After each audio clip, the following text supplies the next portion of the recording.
years ago, from my research, I'm convinced it's much more serious than that. It's more than a loose-knit network. It is a conspiracy. In 1784, a copy of this document was sent to the illuminist Weishaupt and delegated to foment the French Revolution. Mean the Illuminati was responsible for the French Revolution? Yes, absolutely. The courier was struck dead by lightning as he rode through Ratisbon on his way from Frankfurt to Paris. What about a little divine intervention there, huh? The police found the subversive documents on his body and turned them over to the proper government authorities. After careful study of the plot, the Bavarian government ordered the police to raid Weishaupt's newly organized lodges of the Grand Orient and the homes of some of the most influential associates, including the castle of Baron Basen-Sonderdorf. Additional evidence thus obtained convinced the authorities that documents were a genuine copy of a conspiracy by which the Synagogue of Satan had controlled the Illuminati at the top, planned to use wars and revolutions to bring about the establishment of one kind or another of a one-world government, the powers of which they intended to usurp as soon as it was established. In 1785, the Bavarian government outlawed the Illuminati and closed the lodges of the Grand Orient. In 1786, they published the details of the conspiracy. The new order of the world, our enterprise is now a success. He said these blind slaves say they are free and highly educated, even as they march behind, notice this word, signs. Have you ever taken time to analyze a sign or a billboard or a logo?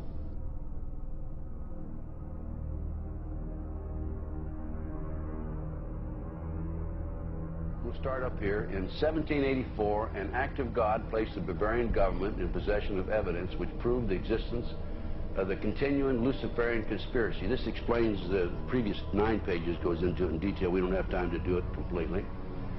Conspiracy. Adam Weishaupt, a Jesuit-trained professor of canon law, defected from Christianity and embraced the Luciferian ideology while teaching at Ingolstadt University. In 1770, the money lenders who had recently organized the House of Rothschild retained him to revise and modernize the age-old protocols designed to give the Synagogue of Satan ultimate world domination so they can impose the Luciferian ideology upon what remains of the human race after the final social cataclysm by use of satanic despotism. Weishaupt completed his task on May the 1st, 1776. It's a communist holiday, isn't it? May 1, 1776. The plan required the destruction of all existing governments and religions. In 1776, Weishaupt organized the Illuminati to put the plot into execution. The word Illuminati is derived from Lucifer and means holders of the light.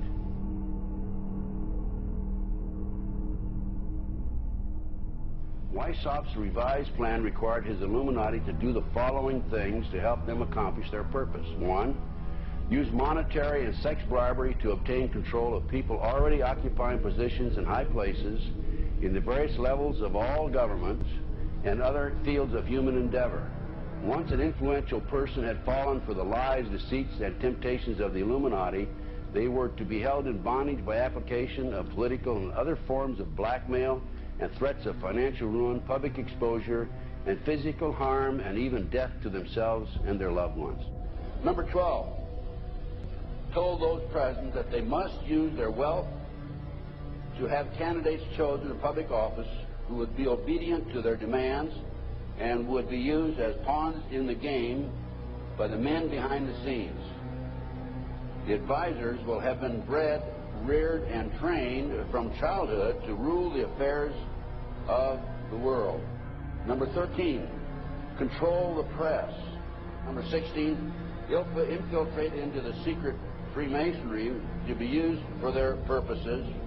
That's been documented many times. Number 17, expound the value of systematic deception, use high-sounding slogans and phrases, and advocate lavish promises to the masses, even though they cannot be kept. I will not forget the wound to our country and those who inflicted it. I will not yield. I will not rest I will not relent in waging this struggle for freedom and security for the American people. So I don't know where he is. Nor do, I just don't spend that much time on him. We will not tire, we will not falter, and we will not fail.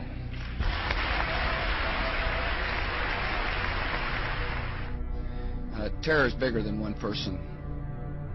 And I remember he was telling me how you're going to see soldiers looking in caves for people in Afghanistan and Pakistan and all these places, and there's going to be this war on terror, of which there's no real enemy. Who knows if he's hiding in some cave or not? We hadn't heard from him in a long time. Operation Northwoods, the plan called for innocent people to be shot on American streets. This is the Pentagon. For boats carrying refugees fleeing Cuba to be sunk on the high seas. For a wave of violent terrorism to be launched in Washington, D.C., Miami and elsewhere. People would be framed for bombings they did not commit. Planes would be hijacked using phony evidence, all of which would be blamed on Castro to justify an invasion of Cuba 40 years ago.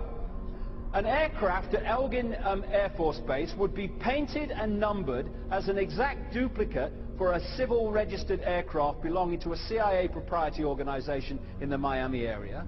At a designate time, the duplicate would be substituted for the actual civil aircraft and would be loaded with selected passengers, all boarded under carefully prepared aliases.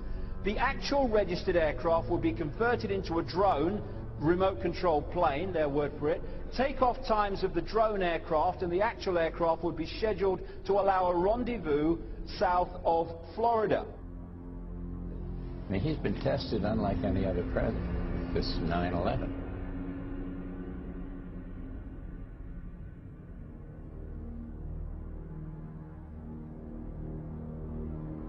We have in this past year made great progress in ending the long era of conflict and Cold War.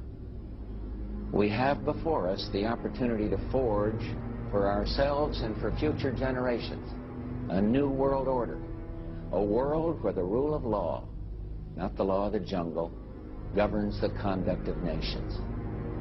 When we are successful, and we will be.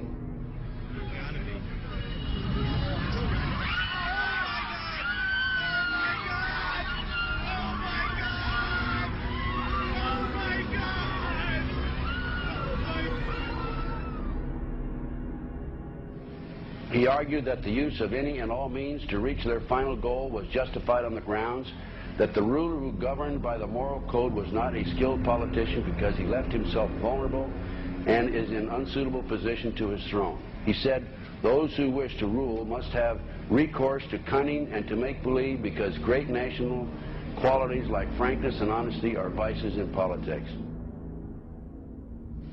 Fellow citizens will meet violence with patient justice, assured of the rightness of our cause, and confident of the victories to come. In all that lies before us, may God grant us wisdom, and may He watch over the United States of America.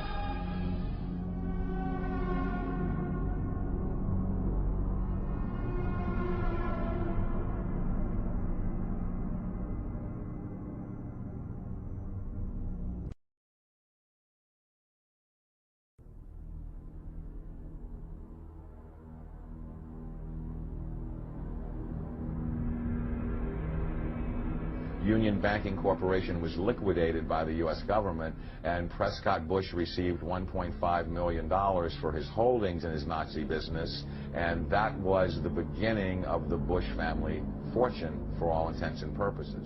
George Bush takes his inspiration from what he learned in Skull and Bones and from the Thule Society that Hitler and Goebbels and Goring cut their teeth in, Bohemian Grove, these evil organizations that perpetrate the ugly things that these criminals are doing to this country for which they must be held accountable. They are the most violent, dirtiest people on the face of the earth. Somewhere Americans are going to have to take their country back and start finding out who are these people. Who are these people we call our representatives, the Bushes. George Bush, the president, his father, went around the country talking about a new world order. The people who are running this country from behind the scenes do not care a thing about Americans or bloodshed anywhere.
You were both in Skull and Bones, the secret society. It's so secret we can't talk about it. What does that mean for America? The conspiracy theorists are going to go wild. I'm sure they are. I don't know. I haven't seen the web. Number 322. Sir. Were you a member of Skull and Bones in college in Bush? Were you in the same secret society? That's all right. Let me answer his question. Whoa. Don't chase me. I can't do it.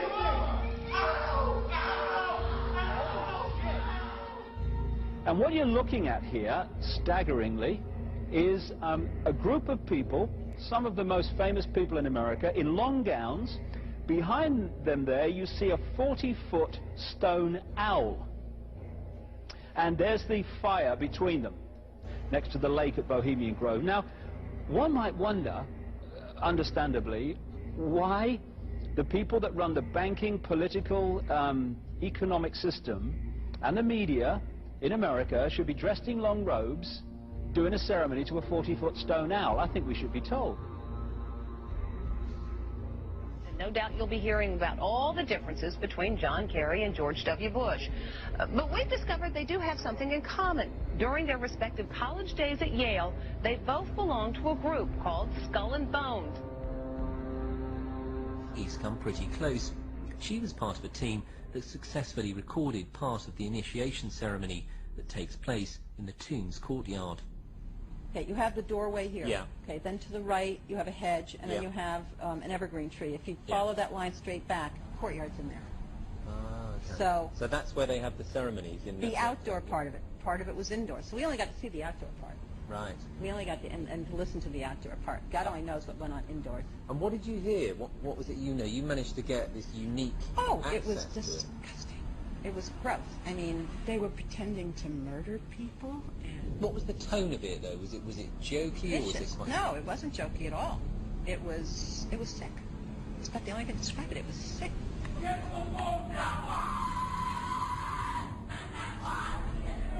What you're hearing is the first recording ever made of the Skull and Bones initiation ceremony. It has never been broadcast before.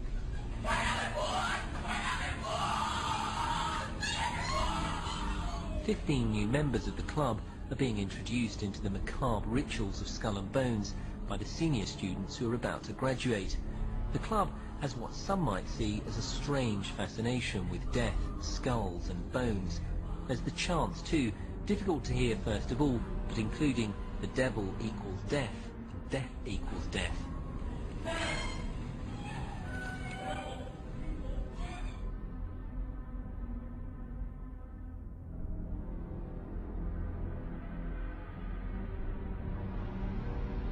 But when you get into a secret society of spirit worshippers, then, and especially when you're invited there by the direction of the higher-ups in the spirit world, you never get out of there alive.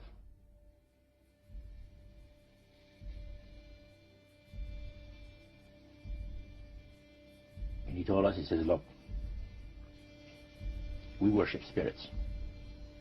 We worship Lucifer and all his angels. They're just as beautiful as they did before they were cast out of heaven.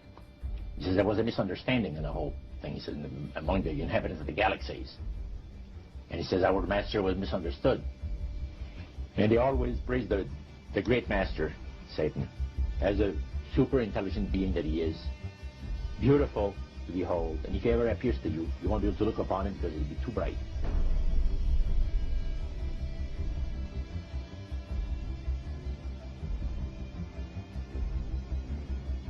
What have Herbert Hoover, Art Linkletter, Jack London, and Richard Nixon all had in common? Well, they've all been members of the exclusive all-male Bohemian Club in California, where every year at this time, the elite from around the country get together for 2.5 weeks of fun and games. Among its members are businessmen like Leonard Firestone and Edgar Kaiser, and political figures like Gerald Ford, Henry Kissinger, William French Smith, and George Shultz. President Reagan, Vice President Bush, and Defense Secretary Weinberger are members of other camps. Richard Nixon is a Bohemian, and so are high-ranking executives of such companies as Eastern Airlines, Standard Oil of Indiana, and Bank of America. Privacy is one of the Grove's most cherished virtues. Members may not photograph, record, speak, or write about activities at the retreat. While many public officials are Grove members, the press is a distinctly unwelcome guest. We're from ABC News. Well, get back there. Get back there. Can we talk to somebody in the... Get back there.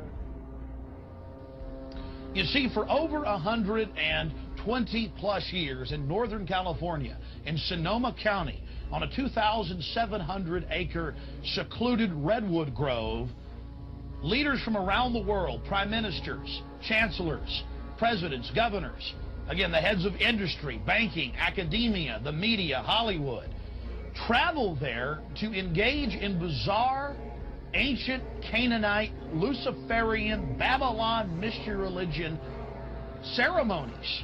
We were inside 4 hours. That's only one day out of the 2 weeks that they meet there for the admitted Summer Fire Festival of the Bohemian Club.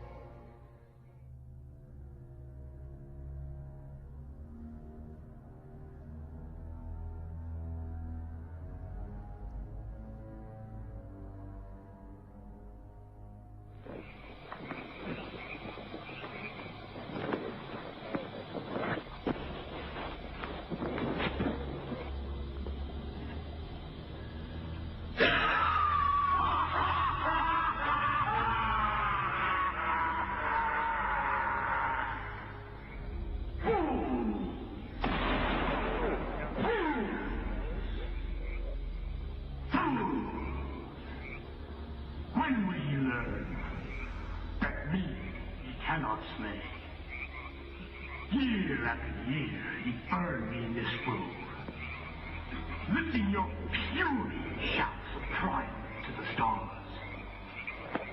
But when again, ye turn your faces to the marketplace, do ye not find me waiting as of old?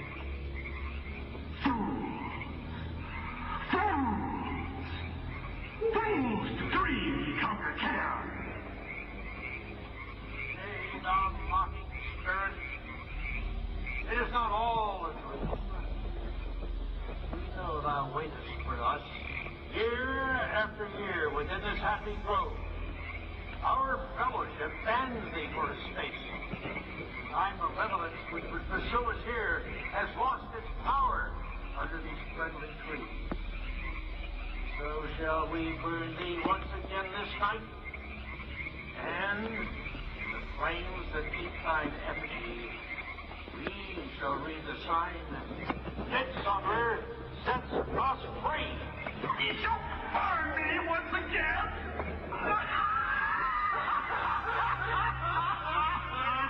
Now believe, flame, which hither ye have brought from regions where I reign, ye fools and priests, upon your fire.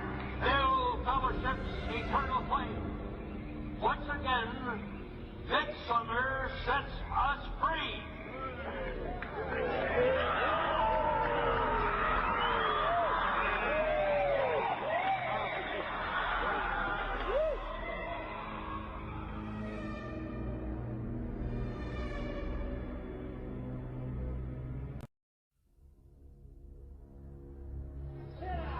The Bohemian Club, as you say, the Bohemian Club, that's where all those rich Republicans go up and stand naked against redwood trees, right? I've never been to the Bohemian Club, but you ought to go. It'd be good for you. Get some fresh air.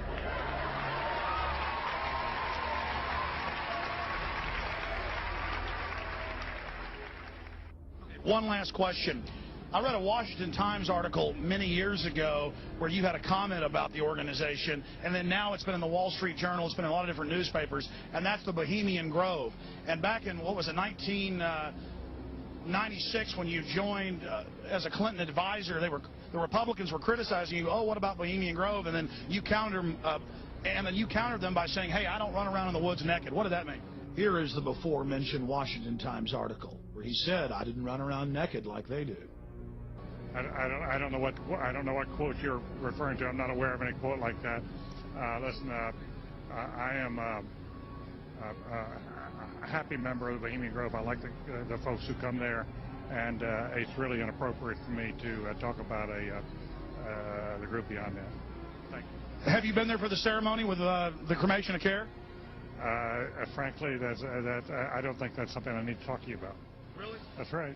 Well, I'm Alex Jones, and I snuck in there in 2000. I'm the guy that blew it wide open and got the video. It's been on national TV. Well, I disrespect you for that. You do? I do. But there's a lot of big public officials going in there. Don't we deserve to know? I don't know anything about you, and I don't know anything about your film. But if you go in there with an understanding, you violated that understanding by releasing that film, and I don't respect you for that. Really?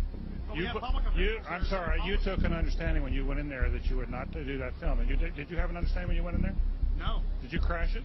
Yes. Yeah, and it has no trespassing signs there too, doesn't it? No, they put them after.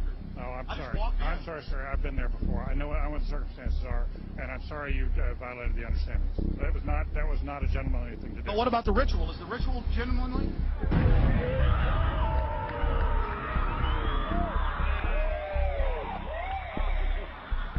Sir, everything.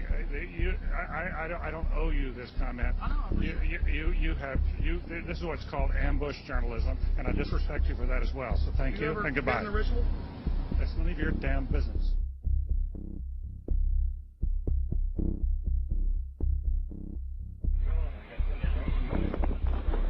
Wow.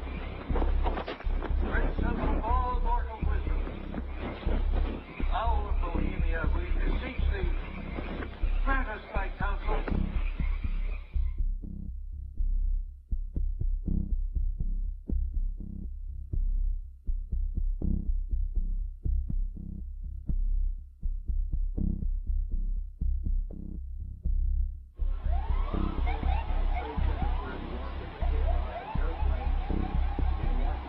Oh my God! Oh my God!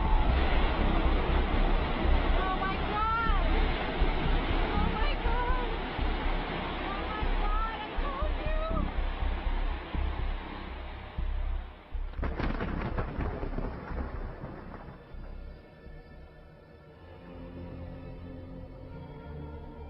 Today our nation saw evil, the very worst of human nature.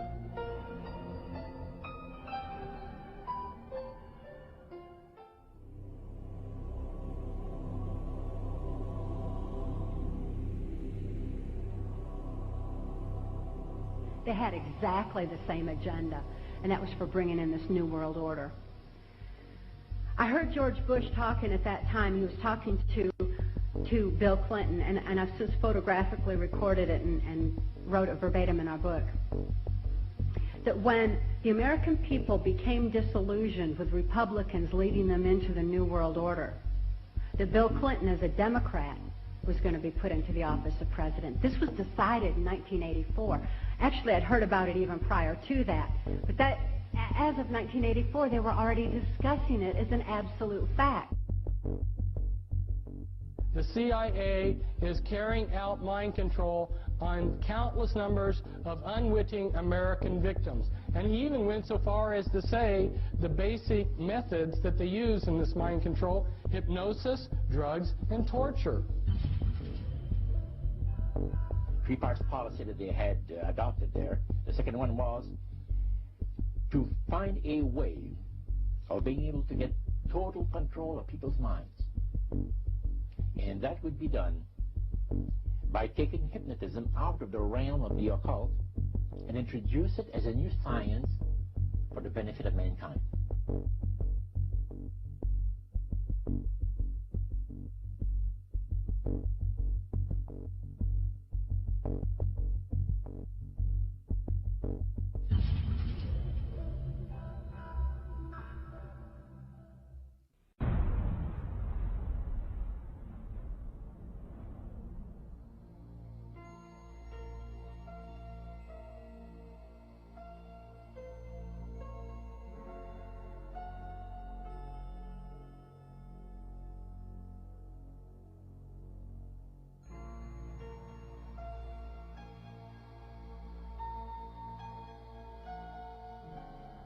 Reflecting a policy of genocide either against the Tibetan people themselves or against their culture.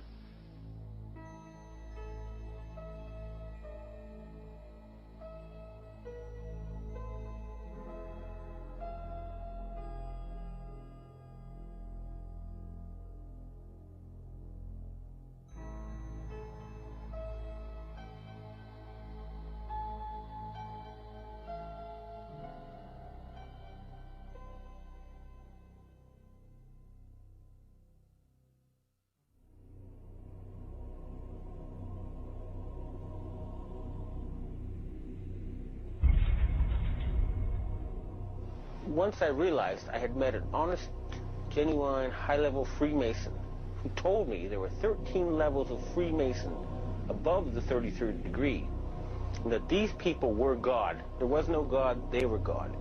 So I asked them about their plans to kill people, and they said, yes, there are too many people on the planet. We need to get rid of several billion. And war doesn't seem to work, so we're going to use disease and starvation.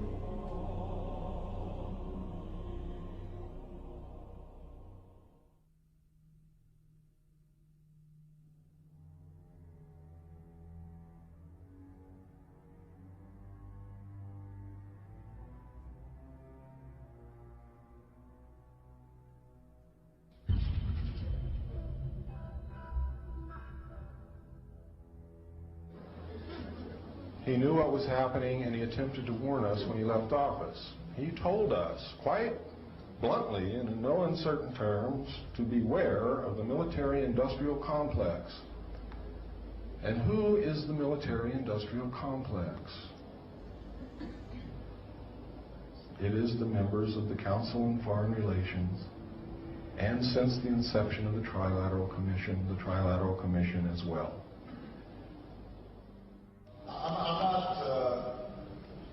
The Council on Foreign Relations, I don't know if I'm an official member. I've spoken there before. It basically is just a forum where a bunch of people talk about foreign policy. Was made up of the Executive Committee of the Council on Foreign Relations. Now, it is extremely significant that you understand that the first 6 members from the government, along with President Eisenhower, were also members and longtime members of the Council on Foreign Relations. They believed in that organization.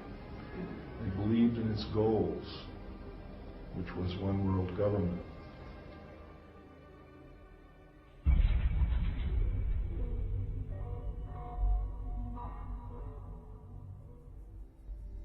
Number 15, create industrial depression and financial panic, unemployment, hunger, shortage of food. Use this to control the masses or the mobs, and use the mobs to wipe out all those who dare to stand in the way. Well, I'll tell you right now, every expert I've talked to is talking about food shortage. And it's coming, I'm convinced. What were they? Because I'd never seen anything like that. And his statement was that if he told me I would be one of few people in Madison, Georgia that knew about them. And he says they're disposable coffins. They were stacked, he told me, 15 high.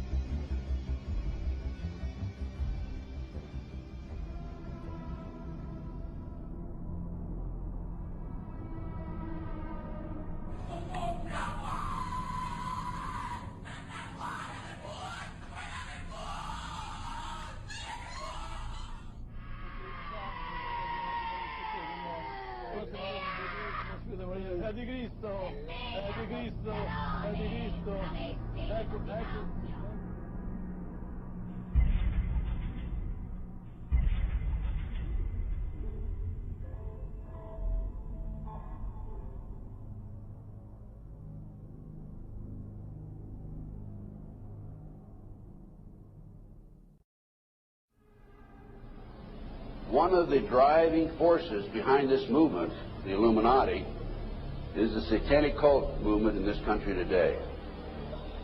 So I began my little journey forward. And one of the matters that I developed information about was an individual I learned about was Aleister Crowley. He likes to have his name pronounced Crowley to rhyme with holy. And the Satanists today, and for the number of years in the past, have basically used his philosophy and his writings as a guide. He had so many Masonic degrees that you could fill up 5 pages of a book with them. This guy was probably the most highly honored Mason in the world. He styled himself the wickedest man in the world. He believed himself to be the great beast. And he changed his name to Aleister Crowley, so it would add up in both English, Hebrew, and Greek Kabbalah as 666. In 1904, Crowley had a communication with an extraterrestrial being named ɪʟᴜᴜs. And this being, through his wife, kind of a channeling type operation, brought forth a book that was called the Book of the Law in 1904. And this book declared that the slain and risen God, i.e. Jesus, had stepped off the throne, and that a new God, the crowned and conquering child, was taking his place. As a result of this, Crowley proclaimed the end of Christianity and the start of Crowleyanity.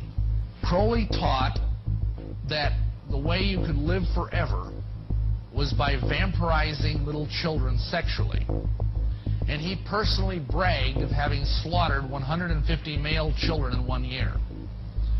This is why he was called the wickedest man in the world. And now listen to this sentence, folks, closely. For the highest spiritual working, one must accordingly choose that victim which contains the greatest and purest force. A male child of perfect innocence and high intelligence is the most satisfactory and suitable system. We're talking about human sacrifices.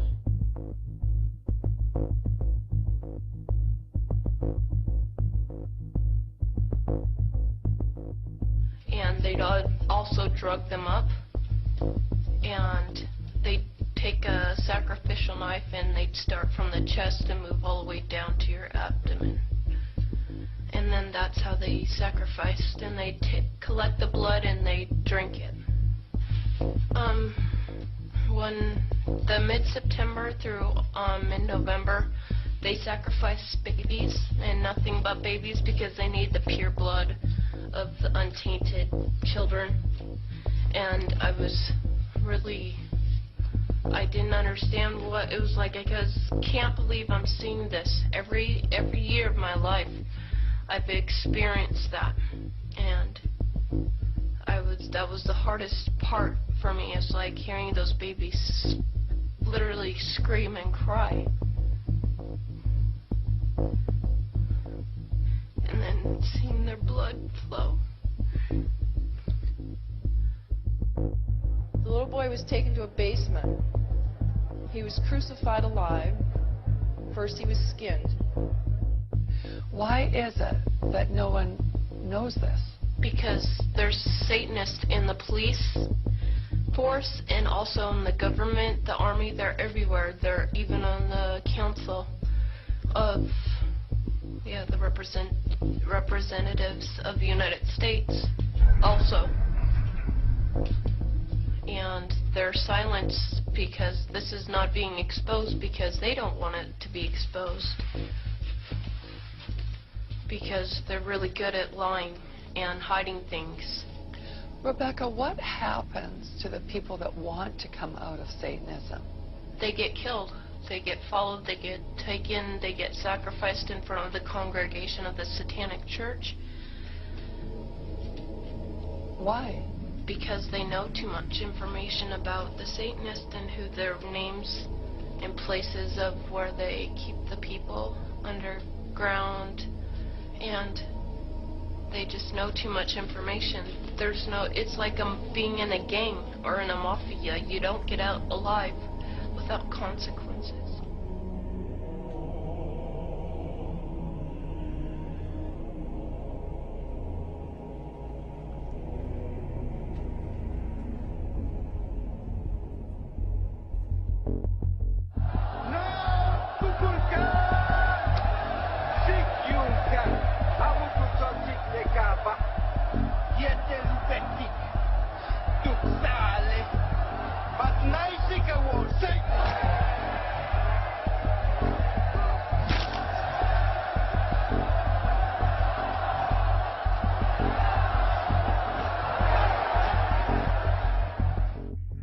Control the world by bankrupting their own businesses.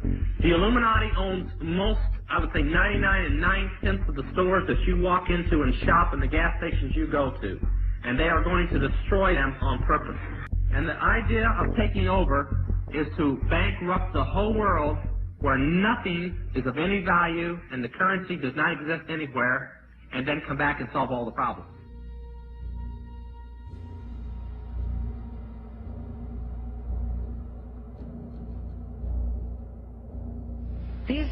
These guys who are manipulating my mind and programming me for mind control purposes claimed, and these criminals in control of our country as well, claimed to be gods, demons, and aliens in order that I feel totally helpless, in order that I felt like they were beyond my realm to affect.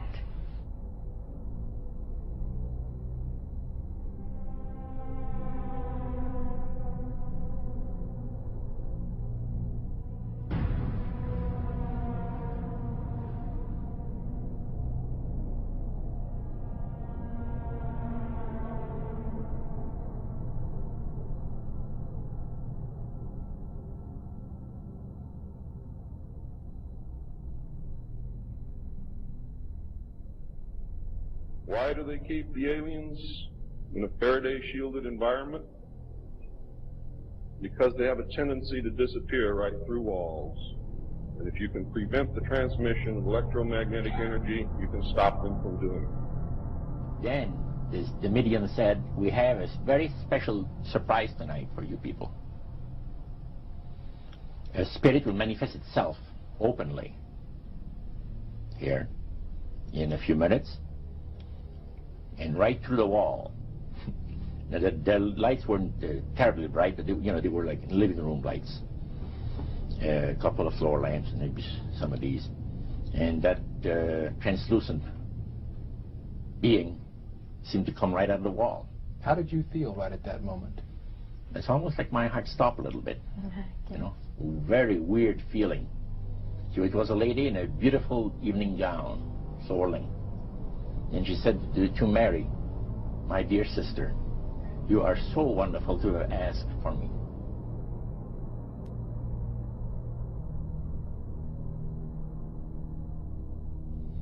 So, he said the supposed spirits of the dead that you're talking with are demon spirits. They're fallen angels. They're beautiful beings. Just set it out, just like that. Oh, yeah. It didn't make you uneasy when he said they were well, it shocked you a little bit, something that you first hear mentioned to you. He said, you guys have got a great future ahead of you. Because we've been told, the high priest of our society, secret society, has been told that the master has very special plans for you too. Now, what did he mean by the master? Satan. She said that she was made successful in her singing career by a dear friend of hers that was the same age as she, and died when she was 18 years of age.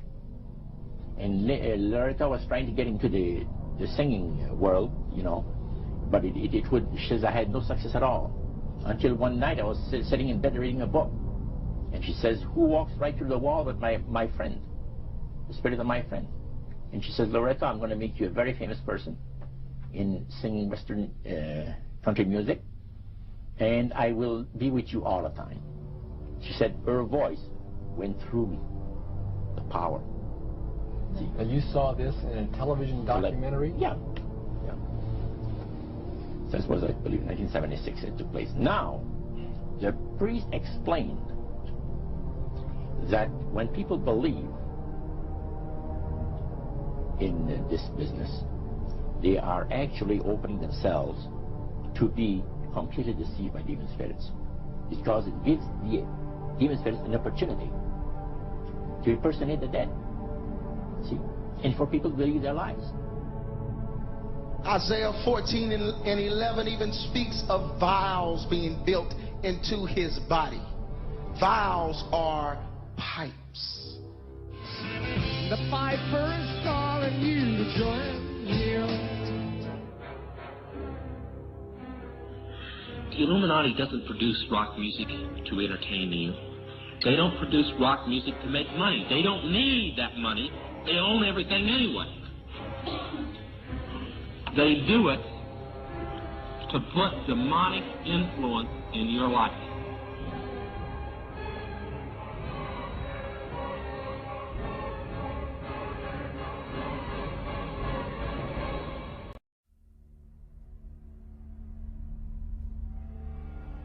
Prominent men, meeting in secret, who directed the course of civilization, are recorded in the writings of all people.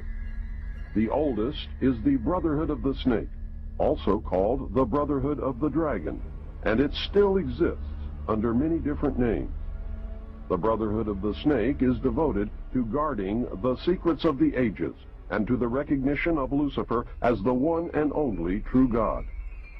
If you do not believe in God, Lucifer, or Satan, you must understand that there are great masses of people who do. And their beliefs and actions based upon those beliefs will affect me. The important fact to remember is that the leaders of both the right and the left are a small, hard core of men who have been and still are Illuminists or members of the Brotherhood. They may have been or may be members of the Christian or Jewish religion, but that is only to further their own ends. They are and always have been Luciferian and internationalist. They give allegiance to no particular nation, although they have used, on occasion, nationalism to further their causes. Their only concern is to gain greater economic and political power. The ultimate objective of the leaders of both groups is identical. They are determined to win for themselves undisputed control of the wealth, natural resources, and manpower of the entire planet. They intend to turn the world into their conception of a Luciferian totalitarian socialist state. In the process, they will eliminate all Christians, Jews, and atheists. You have just learned one, but only one, of the great mysteries. But now it had to change. Lucifer says, we have to make sure that people, humans, get to believe that Satan and his angels do not really exist.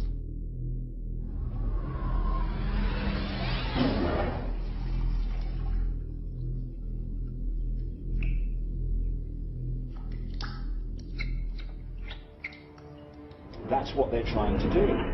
They're trying to disconnect us from multidimensional infinity so that we don't see the world from that perspective, and therefore see through the illusion and see through the nonsense and see through the lies.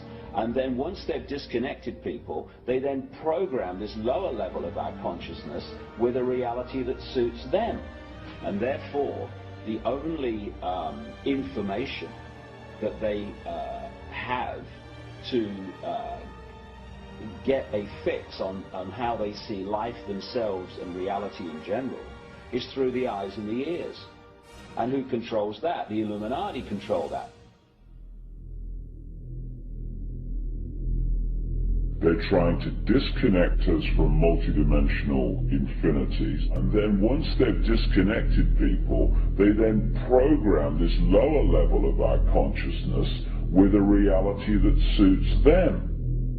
If there's a reality out there pertaining to any alien influence, we need to sort out the government misinformation and disinformation and mind manipulation techniques that they're using. I know for a fact that the plan is to make all of us feel totally helpless, that what's happening is beyond our realm to affect because we've been taken over by aliens, that our Independence Day is dawning. So beware of that. Understand that those criminals have been keeping information and technology from us under their blanket of national security. They are 25 years ahead of us at least. They're way ahead.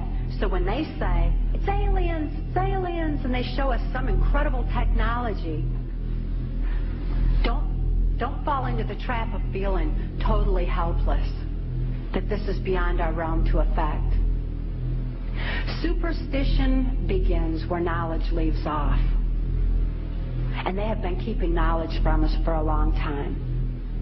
People have all kinds of belief systems. And I'm sure each and every one of you has various and different belief systems as well.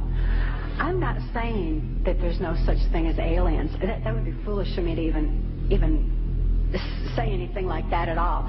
But what I am saying is that it was my experience that these were people claiming to be aliens.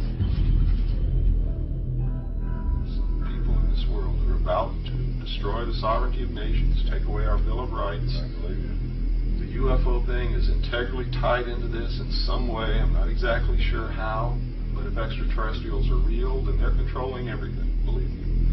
If they're not real, they're being used as a threat from without to scare people into coming into this one world global unity of humanity in order to face that external threat. But in the process, we're going to lose. The ordinary man will lose. You need to understand, disinformation is deliberate deceit to hide other things. And so there's so much of that. And some of it is surprisingly well-sponsored disinformation. I'm going to sum up this talk and mention an overview of the alien agenda. The alien agenda is really decimate the planet, to take the remaining human subjects as slaves, and the aliens would use this planet for their own means. My question I'd like to ask is this: if the aliens have a 1,200 IQ, can speak all these languages, and are so powerful, what prevents them from just taking over? Well, it's a good question. We're an alien species to them, and our germs have a tendency to kill them. They're also a dying race, and they're in far worse condition than anybody with the worst case of terminal cancer. They are in need of us to some degree. And some of it is surprisingly well-sponsored disinformation.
speak, not necessarily look humanoid or be bipedal such as we are. But apparently, we got quite a few of the species out there that are humanoid in appearance, and that creates a question that has to be answered by science.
Does that explain some of the visual glances of these things? They seem to just simply disappear. They're gone. Exactly. I mean, they're appearing out of nowhere and then disappearing right in front of people. And that's why scientists who have no axes to grind, they just say that it doesn't make that much sense. And also, if they're just trying to observe us, to take account of what we're doing on Earth, I mean, after a while, after so many months or years or centuries, it kind of gets old. They either would take us over, or they've already discovered all the information they need to know about Earthlings, and so they're just going to take us over or make first contact and just sort of do what they need to do next. To endlessly observe us, it doesn't make any sense. It's something where, and also see if we have all these sightings, as you know much better than I do. Where are they landing? We don't see them getting out to get anything to drink or to eat. We don't see them.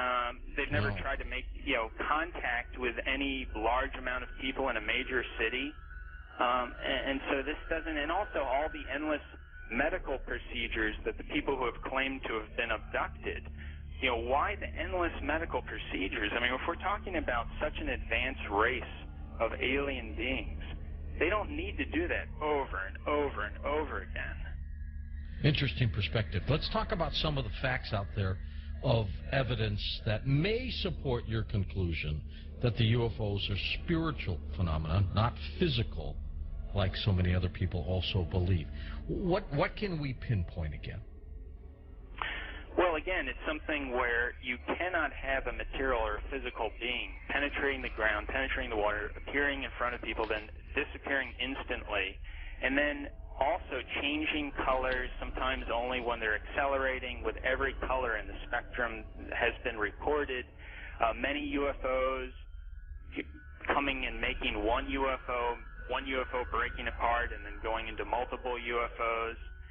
It doesn't make sense. And then not only just that, but to get into the fact of how far they're traveling and the speed that they would have to travel, and just the other problems with cosmic dust and traveling at the speed of light, and then running into those bits of cosmic dust, the explosions that would be created, the amount of energy that would be consumed in traveling from these distances. Just all those kinds of things really scream out that you're dealing with a spiritual phenomenon, not a material or physical phenomenon.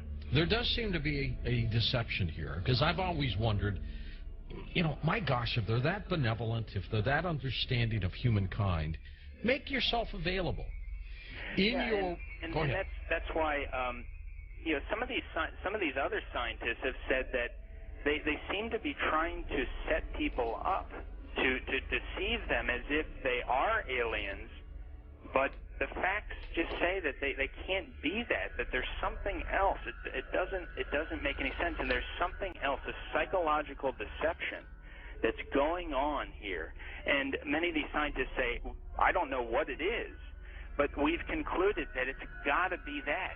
It's got to be something bigger is going on here than just them trying to show people that, yes, here's a UFO that you're seeing now, we are aliens, but there's got to be something else going on here, on top of the fact that the characteristics of them show that they just cannot be some material or physical craft. Do you think humans are involved in the deception? I'm losing my voice here. I gotta pop it back. As far as I think there have been deliberate hoaxes that have been perpetrated. And, it's an interesting statement. I mean, there are many that could be quoted. But Gordon Creighton, who I know you know of him, probably, who died in 2003, he made this statement in the British journal Flying Saucer Review. He said, quote, "There seems to be no evidence yet that any of these craft or beings originate from outer space."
They appear to have the ability to materialize and dematerialize without a trace.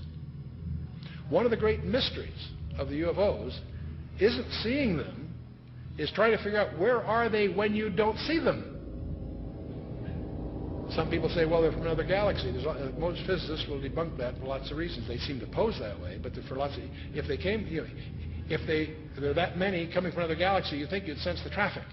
We'll come to that with some more reasonable explanations, and you're going to discover the two top researchers in the last century, really, is Jacques Vallée, France, and J. Allen Hynek, the American. Now, J. Allen Hynek was head of astronomy at Cornell, and he set out to debunk this nonsense about UFOs, and he became one of the most ardent, competent, balanced researchers in the trade. J. Allen Hynek, he died a few years ago. Both of these respected researchers came to the conclusion that they're not intergalactic. For lots of physics, there are a lot of physics rebuttals to that conjecture. They both argued that these things are demonic. Their term. They've written many, many books. You can check them out. These are not religious people. They're not people with any kind of personal agenda. But they came to the conclusion that these things, on the one hand, and by the way, we take for granted that we strip away the nonsense and the hoaxes, set that aside. There's tens of thousands of files you have to wallow through. When you cut through all that, there's still a core group, a substantial core group of real events that need explanation. And so on the one hand, they exhibit physical properties on the one hand. On the other hand, they also violate all physical laws. And so the conclusion from that both J. Allen Hynek and ʀᴏ and others have come to is that they're hyperdimensional, that somehow they come from another dimension periodically.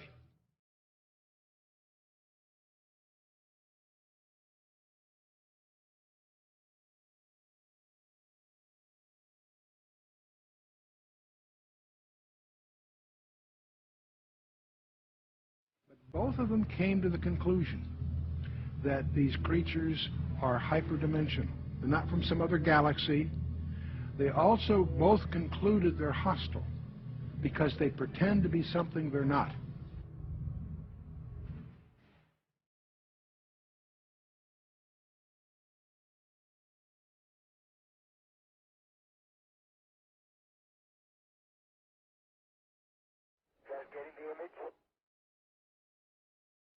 Franklin, we see a long line, a couple of star-like things, and a lot of things swimming in the foreground. Can you describe what you're seeing? Well, the long line is a tether, and there's a little bit of debris that kind of flies with us, and it's illuminated by the sun at such a low angle, so there's a lot of stray light, and it's getting washed out quickly, but Claude is trying to do a quick, good job here adjusting the cameras. It wasn't until a few years ago that I really started to get into researching all this information, looking at, going through thousands of pages of information about UFOs that just confirmed, what I had already believed about this phenomenon. That I believe the evidence clearly points that they are, in fact, demons. And, there are others, Brother Michael, who are now beginning to believe that as well. So you're not out there all by yourself anymore. So these demons would make them then spiritual phenomenon, I would take it, right? Yeah, I think when you look at it, there's certain characteristics that everyone will agree has been seen and demonstrated also by these UFOs, such as they penetrate the ground, they penetrate water, they disappear in front of people, they appear right in front of people. One person will see a UFO and the person next to them will not see the UFO. They change colors, sometimes only one accelerating. They change shape, they change size. Many people have made the comment that they seem like they're alive almost. And so these are all characteristics of something that's not a physical or material being or construction. It's got to be something that's a spiritual phenomenon with those kinds of characteristics.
Somewhere between 1% and 3%, various polls agree, somewhere between 1% and 3% of Americans claim that they have had an abduction experience.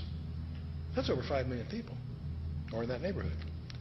Not a few thousand deranged people, not a few, disaffected. This is, we'll talk a little more about this. This is a very, very disturbing phenomenon in the counseling profession. Now, part of the problem of the UFOs is they have some paradoxical behavior. On the one hand, they're seen by multiple competent witnesses. They are plotted on radar, sometimes multiple radars simultaneously.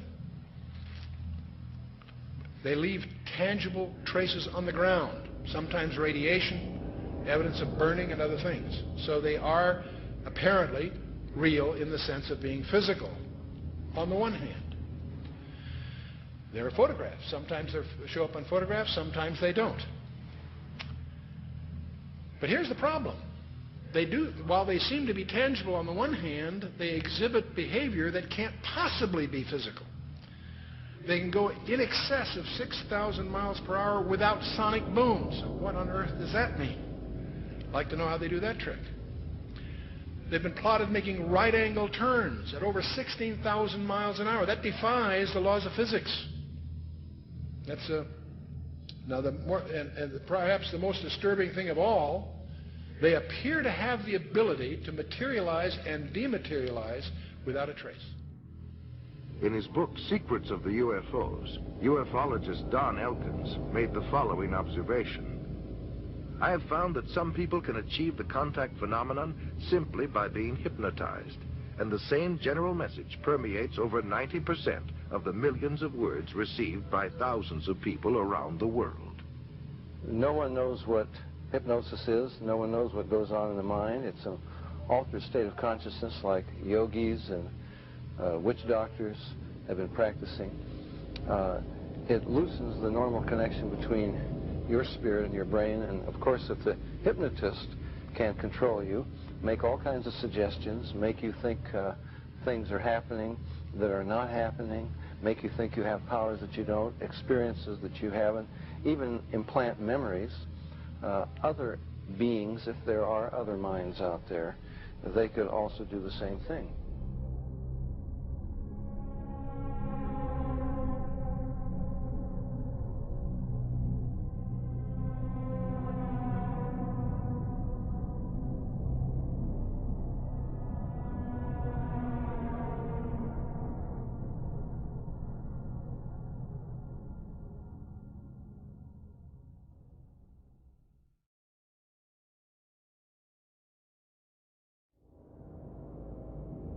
Interesting is that there was a huge satanic ritual that was performed on the very spot where Area 51 happened by this Jack Parsons, and in which they had this magical ceremony called Babylon Working, and it was designed by Aleister Crowley, who was a Satanist who called himself the B666.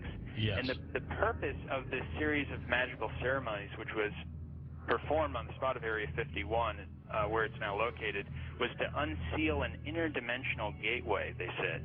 And so this, they hoped, would allow other entities known as the, quote, old ones, access to our space-time continuum. And this witness said that he saw Jack Parsons rip a hole in space-time there, and he said that something evil flew in. And one other interesting point is that Aleister Crowley, who was a Satanist, who called himself the B666, as I just mentioned, he claimed to have contact with some kind of alien named Lamb. And this Lamb, he drew a picture of this alien that he was in contact, receiving messages from this being. And the picture that he drew of this alien, it's a striking resemblance to the common gray ET drawing.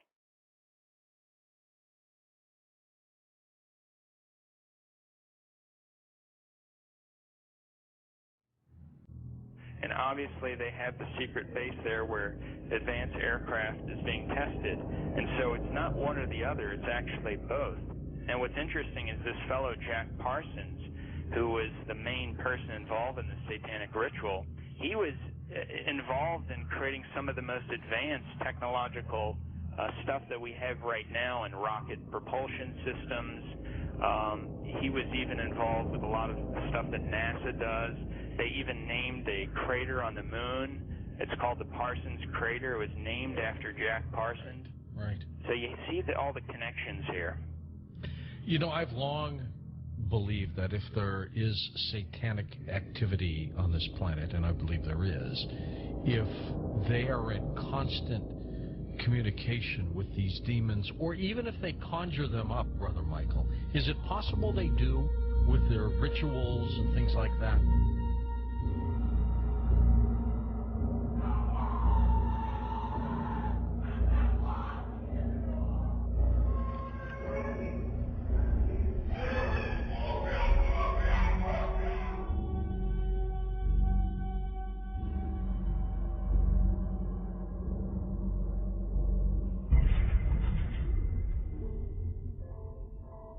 The chief advisor to Queen Elizabeth I, Sir John Dee, he was a Kabbalistic black magician.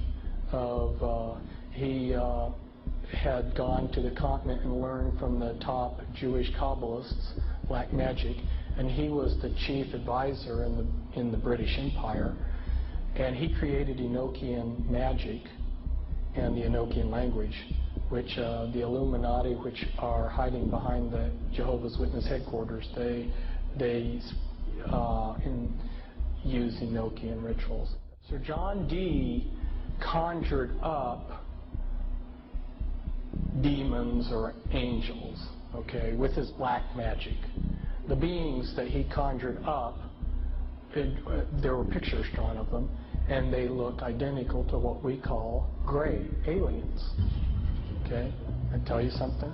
And then I visit with debriefing people that came out of high levels of the Illuminati, and these different types of aliens are participating in Illuminati rituals.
Discharged.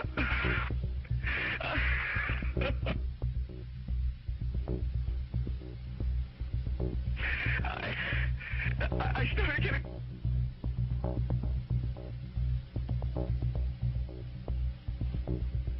In some way, something knocked us off the air, and we're on a backup system now. It's the government, or... I don't know. It has to be something, though. Well, did you hear... Now, you tell me, because you were listening. That was awful strange. There was a really weird guy on the air when it went off? Yeah. Hello? You didn't disconnect me before, did you? Were you on earlier tonight? No, not, towards the end of the last hour, you said, east of the Rockies, you're on the air, and your voice was immediately replaced by the operator saying your party has not connected. Oh, well, see, as you can now tell, I don't screen calls. So what happened, obviously, was that I answered the phone just at the very instant that you had been ringing, as long as they were going to let you ring. Yeah. And so that occurs, obviously. Sometimes I go to a line and it's dead and nobody's there, and that's what's happened. You know, we just were on the cusp there. Anyway, I'm glad you made it back through. Yeah, you got all my paranoia buttons running. I always get very nervous when I call you. I'm Brian. I hung up on you last week. Oh, I see. And I just figured, damn the torpedoes. I'll just do this and let the chips fall where they will. All right. Everybody, I am the Area 51 caller. That's my statement, and let you or whatever tear it apart. You claim you're the Area 51 caller? I am the man. How do you account for the fact, Area 51 caller, that part of the way through your spiel, the satellite went down? I have no idea, and it scared the heebie-jeebies out of me that night. I've called a number of times on your specialty line nights doing different, kind of wacky characters, and I didn't know what you wanted me to do. I knew it was very difficult for me to prove to you, but I just thank you for your patience in dealing with me up to this time. All right.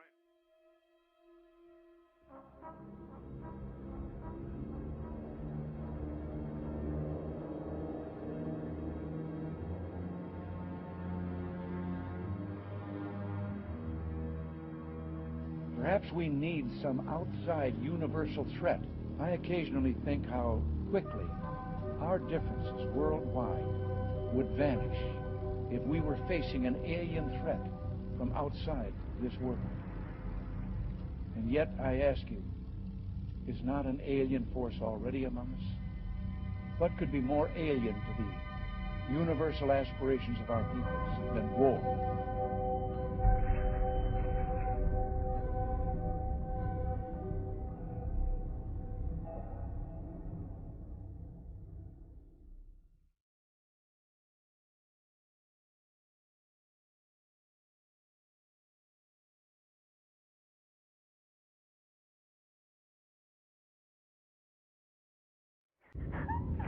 I pray that her mind may be opened to her. We bind all the powers of darkness. Don't you worry. Who are you? Who are you? The keeper? Rebecca? Rebecca, keeper, get out of the way. I command you to stay out of the way. Rebecca? Yes? Say, I, Rebecca. I, Rebecca. Want love. Stay out of the way, keeper. Stay out of the way. Say, I want out. I want out. Say, I put my trust. I put my trust. In God. In God. In God. Stay out of the way, keeper. God. Libera, mamma mia, no, maligno, maligno, è Cristo più forte. Cazzo via, di la verità. Di la verità.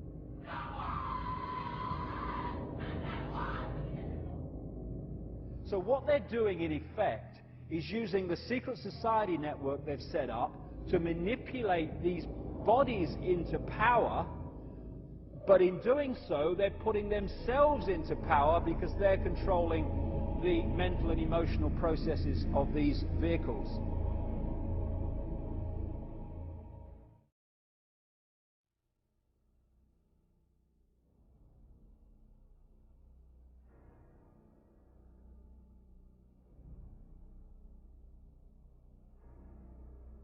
There are many different kinds of entities that do not have a human form, that operate just outside of human sight, and history has recorded them as demons and all this stuff.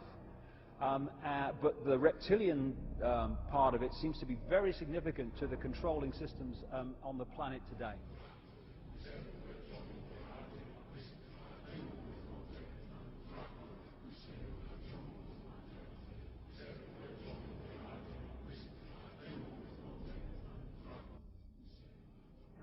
Today, there's a lot of genetic experiments and Nephilim being created that are hybrids, and This is a very important part of what the Illuminati is doing, and they have been intermarrying with what the public calls aliens.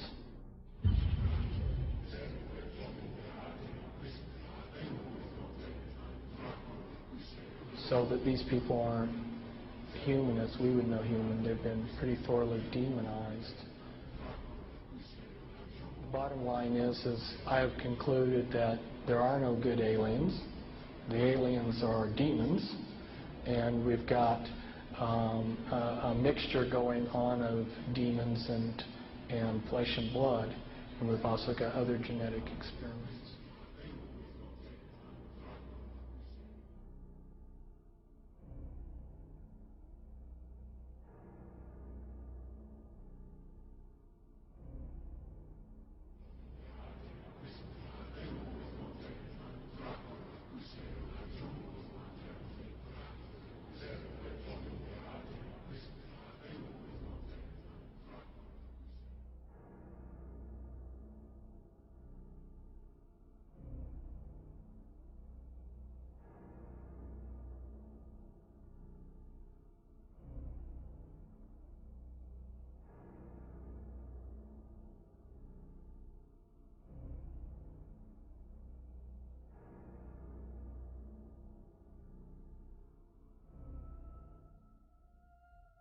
They have a vibrational sympathy with that which interbred with them.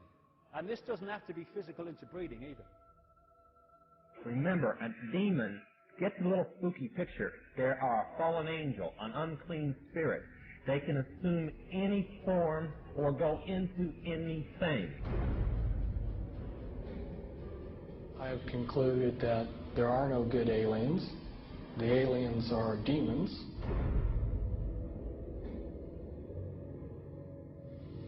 We can establish through this testimony that these objects of extraterrestrial origin have been tracked on radar going thousands of miles per hour, stopping and making right-hand turns.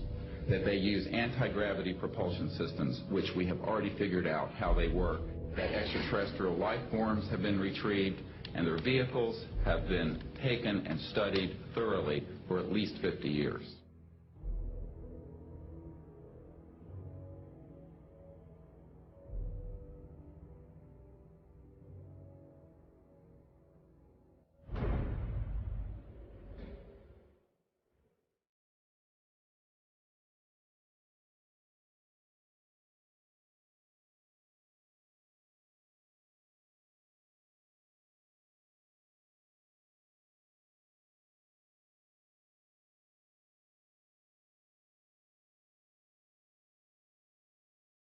It's human nature to want to believe in some race of benevolent space brothers that will come and save us from ourselves. But it's not logical, and you can't make it work any way you look at it. This grand plan is going to take people are going to eat the stuff. Because it says spirits, demon spirits, will declare themselves to be inhabitants of far distant planets in the galaxies that are coming to warn the inhabitants of planet Earth of the impending destruction of the planet unless something seriously proper is done to avoid it.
Some might call it a power lunch, but it sounded more like a reunion of brothers.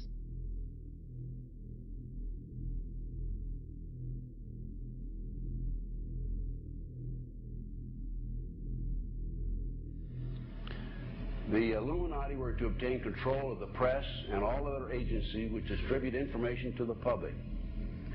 News and information was to be slanted so the goyim would come to believe that a one world government is the only solution to our many and varied problems.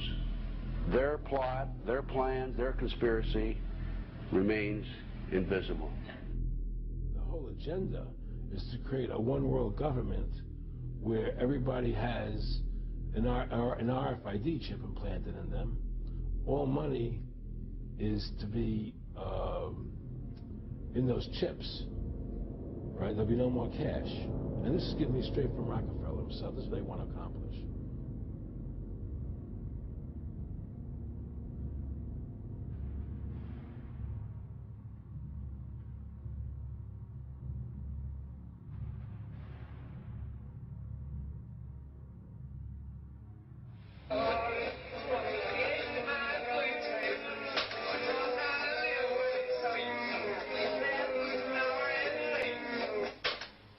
Says at the end of this is he will give you 666.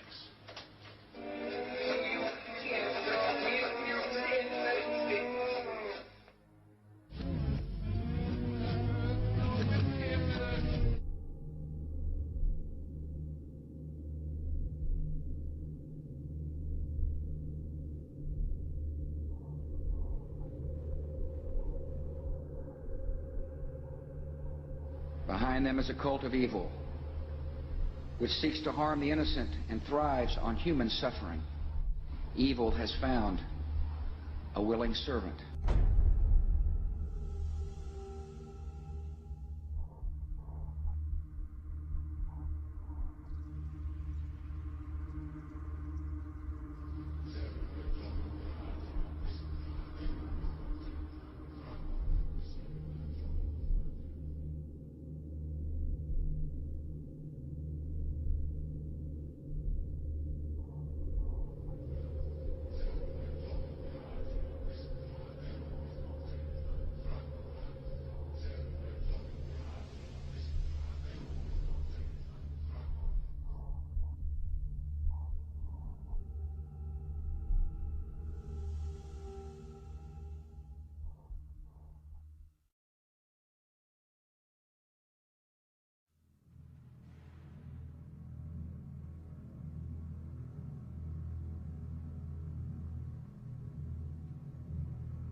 So you make a list of hypotheses.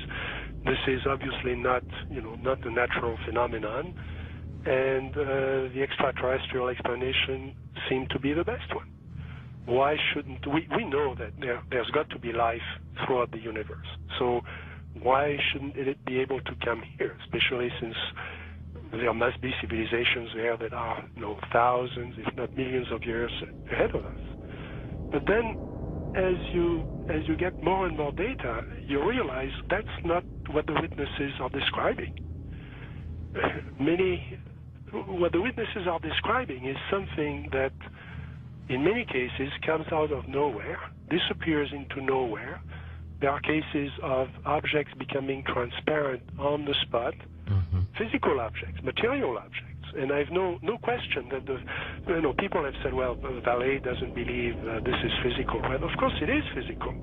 It's material at some times, but it can also change shape. It can also merge with other objects, and it can also disappear on the spot. Well, if it does that, then it could be from anywhere, anytime.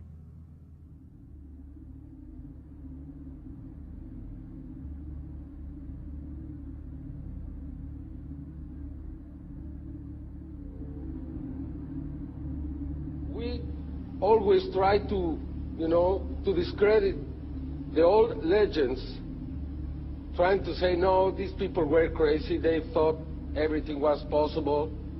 But now we have the videos, and that's the big difference.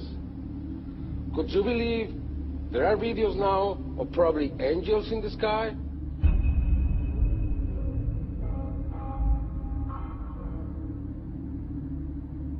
And then I started looking at some of the things that didn't fit. And one of the things that I had to ask is, when did this actually start? Every UFO book starts with, on June 24, 1947, Kenneth Arnold saw something about Ukraine and so on. Well, that's not really true. I mean, we have data from the 30s and the 20s and from 1896 and 1897 all over the United States, and then you can go back in history. And many people don't want to hear that. They want to hear that this is if you follow the first level extraterrestrial theory, then ETs, discovered us when the atom bomb went off and they came here to study us. Well, that's not what the data says. So when did it start? And I found an enormous wealth of data going back to medieval times and even before. Of course, as you go back in history, you lose the cultural context, and it's harder to understand the data. But in medieval times, there were records, especially the records of the church, that were kept very, very carefully about strange phenomena. The skeptics are always saying, well, give us your best case and we'll take it apart. There is no such thing as one best case in any field. You have to look at an accumulation of cases and look for patterns, and then that's how the phenomenon reveals itself to you. And for a long period of time, or for a period of time, I believed it was extraterrestrial. I now believe it is interdimensional, the phenomena. In other words, we're looking at so-called spirit beings from another dimension. And I back this up in the new book by equating it to ancient manuscripts where these beings manifested to human beings and what their reactions were, and then comparing it to reactions present day of people who have had encounters, and the similarities are striking. Because first of all, you say to yourself, why would let's say anyone deliberately crash saucers in Roswell, New Mexico, and then allow the bodies to be retrieved? What are these bodies, in fact? And it took me a long time to figure this out. And this is a theory, okay? There's a difference between the grays, the little guys, right, that we see that have now been enculturated with the big black slanted eyes that are about 4 feet tall, all right? Those, let's just call them the grays because pretty much everyone knows them as grays. But there's another creature which people and abductees talk about that they see on board the ships, and these are tall beings, and they assume different forms. Sometimes they can appear as reptilian, other times they can appear as insectoid, other times they can appear as Nordic. In other words, in my opinion, they're shapeshifters. Now, why would I say that? What backs it up? There's a scripture, once again, from our spiritual handbook, which says that basically fallen angels can appear as angels of light if they so choose. Okay. They can appear as angels of light if they so choose. That's a shapeshifter, but it shapeshifts. It can appear as whatever it wants to.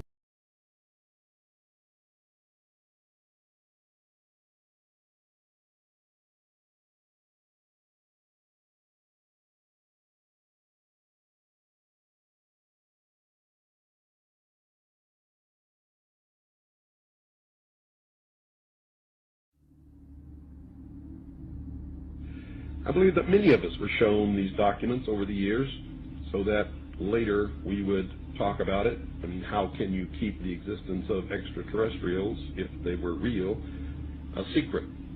And how could anyone keep quiet knowing that they had seen documentation, official government documents labeled top secret, that expressed that these extraterrestrials were real and had visited this earth? I wanted to know just how true all of this was, and I began a program of research to find out if extraterrestrials were real.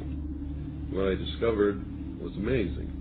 What I discovered, ladies and gentlemen, is that there has been a plan in existence to create an artificial extraterrestrial threat to this earth in order to create a one-world totalitarian socialist government.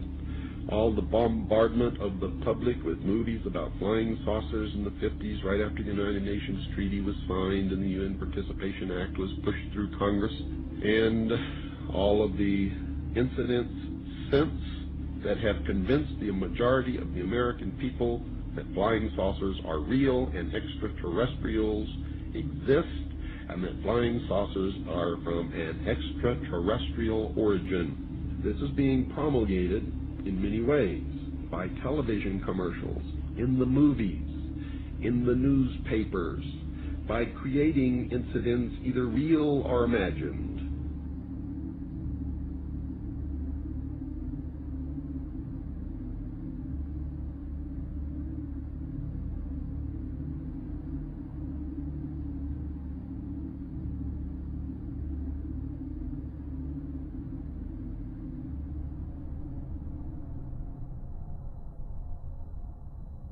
I mean, how can a nuts and bolts spacecraft, you know, two objects that are supposed to be made of metallic steel, fly into each other at thousands of kilometers an hour, become one object and then fly off in another direction? He says the UFOs do not seem to exist as tangible, manufactured objects. They do not conform to the natural laws of our environment. They seem to be nothing more than transmogrifications tailoring themselves to our abilities to understand.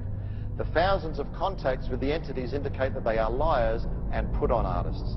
The UFO manifestations seem to be, by and large, merely minor variations of the old-age demonological phenomenon.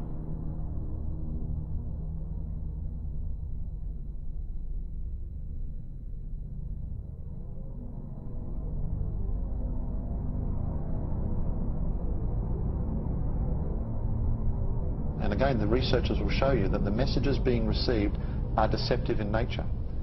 They will tell you things like, well, you know, we've come from Venus or Mars. In the 60s, that was the messages. Well, we now know that's impossible. Now they say they come from Sirius or Orion or Zeta Reticuli or somewhere far off, where we can't test those claims. And that's the problem. And some of the stories they've told us, like that, we know to be demonstrably not true. And if someone comes to you, Chris, and tells you a story and does all these things and says, I'm here to help you, but then does brutal things to you and then lies to you, then I don't think trust is a good place to start.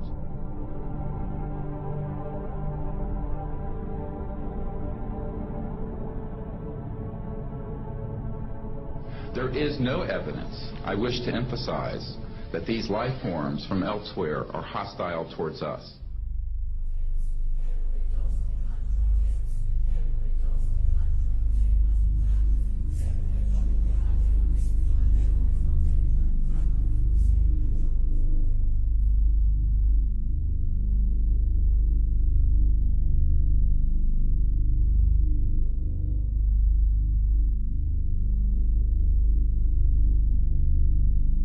Better way to implement a plan to bring about a one-world government than to create the possibility in the minds of the people of the world that we are being threatened from some other species, from some other planet, and do it in a way that if anybody questions it or challenged it or wants to talk about it publicly, that they are ridiculed.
my mind balked at the idea of believing that maybe all of my friends and all the bloods, innocent blood spilled by all my friends, and they had died at the hands, and the altar of corporate greed by a bunch of occultists.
People have asked me in the past, quite rightly, I understand it, why would someone give their life to this conspiracy, this global takeover, in 1500 or 1650 or 1820, when they knew they were never going to be around to actually see it happen, which is what they're trying to do now, playing the cards they're playing now? The answer to that is they were just vehicles. These entities are the common force passing through history.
In other words, demons can inhabit a person.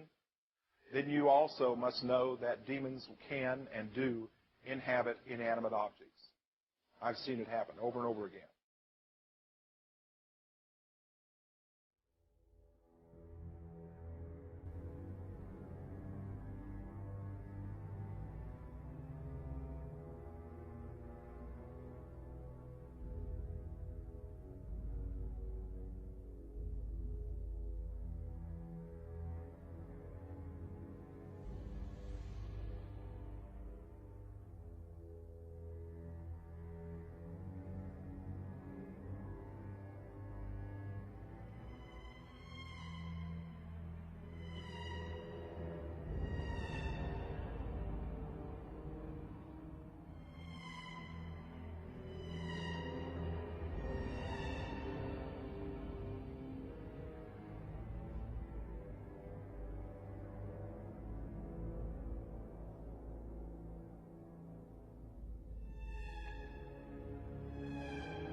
点22分14秒时，一个直径1米多的光球从空中落到了洛阳镇欧凯电器有限公司厂门里侧。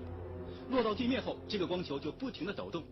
约45秒钟后，抖动加剧，并开始变形，长出圆形的四肢后，迅速向厂区移动。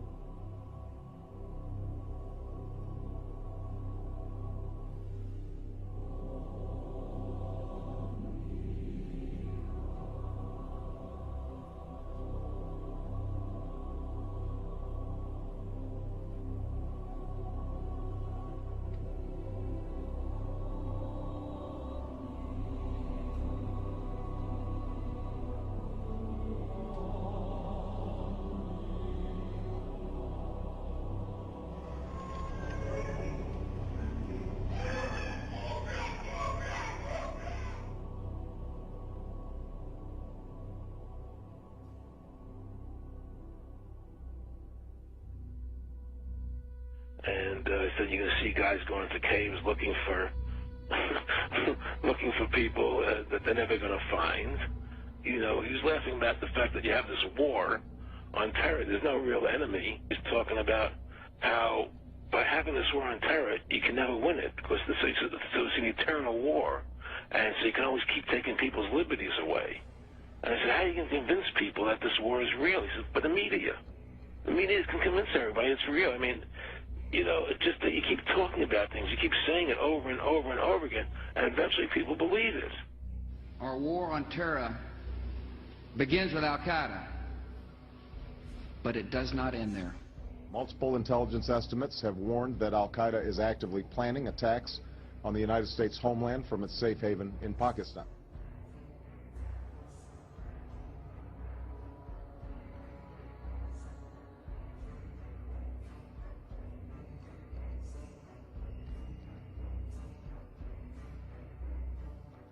The last time you had an actual president was Kennedy.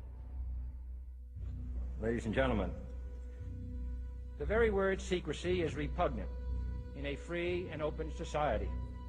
And we are, as a people, inherently and historically opposed to secret societies, to secret oaths, and to secret proceedings. Even today, there is little value in ensuring the survival of our nation if our traditions do not survive with it.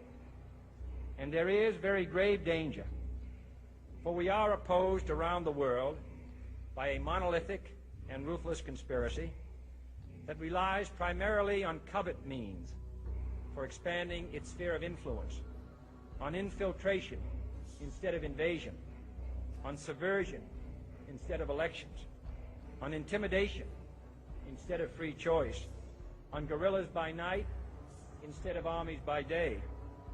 It is a system which has conscripted vast human and material resources into the building of a tightly knit, highly efficient machine that combines military, diplomatic, intelligence, economic, scientific, and political operations. Its preparations are concealed, not published. Its mistakes are buried, not headlined. Its dissenters are silenced, not praised. No expenditure is questioned, no rumor is printed, no secret is revealed. But I am asking your help in the tremendous task of informing and alerting the American people. Confident that with your help, man will be what he was born to be, free and independent.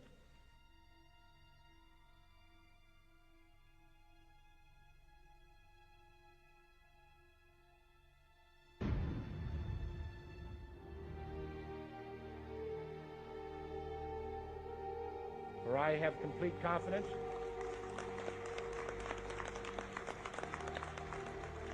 in the response and dedication of our citizens whenever they are fully informed. When we are successful, and we will be, and we will be,